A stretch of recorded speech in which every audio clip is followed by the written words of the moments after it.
Let's assume that we live in the real world, and in order to be resilient and have a mental fortitude, to be strong in the face of failures and adversity, and protect yourself from suffering, we have to leave some language habits in the past, like whining or making excuses, and adopt some stoic language habits. Hello, brothers. My name is Art. Welcome to Masculine Reflections. Today we'll talk about language habits that only hurt you. No magical thinking, no woo-woo stuff. We live in the real world, and connection to reality is essential for man. Now let's begin. Here's the first part of list of habits that make your life hard, miserable, and unpleasant, and it is in your best interest to leave them behind in your life journey. Making excuses.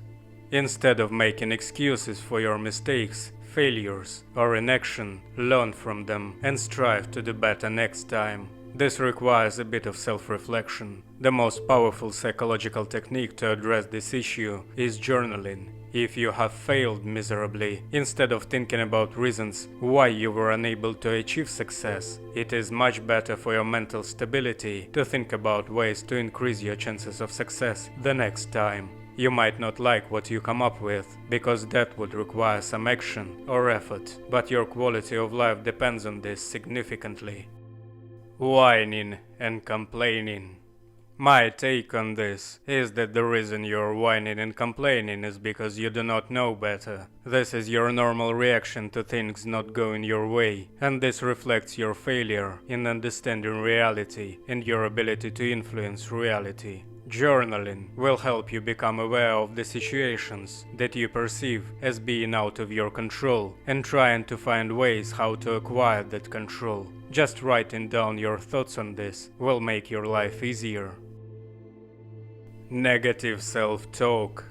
I call this self-inflicted suffering. Replace negative self-talk with a positive constructive self-reflection. I think you have already got a hint that with language, the best way to approach any problem is writing it down with your own hand. Same here. Instead of talking to yourself in a disrespectful way over and over again, try to understand which traits you have that make you miserable and unlucky, and how you might start changing that. Even if you don't come up with the solution right away, you will subconsciously start trying to find a way to make the required changes. You just have to put in some effort, even if it is moving a pen.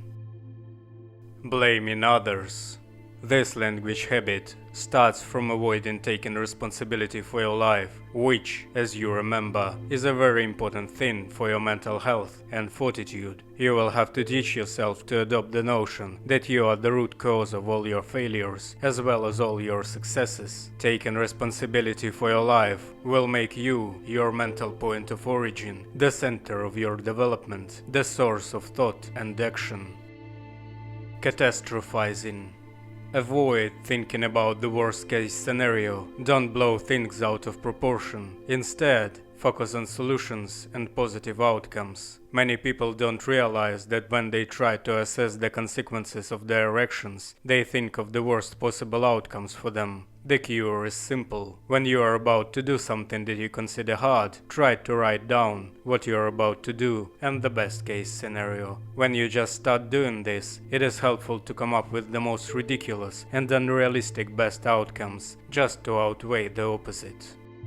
Doubting yourself. This is the last piece in this video, and I personally consider self-doubt as the foundation of every mental problem, which leads to personality destruction. It is very hard to start believing in yourself and your abilities without proper upbringing and parent support. If you have this problem, in this particular case, I would strongly recommend working out. Physical strength and the changes to your ability to physically influence reality with increased force and power is a must-have for any man. It boosts your self-confidence and self-worth significantly. That's all for today. We'll proceed to the second part of this list in the next video. Now you can finally turn to your favorite part: meditation.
Open your eyes.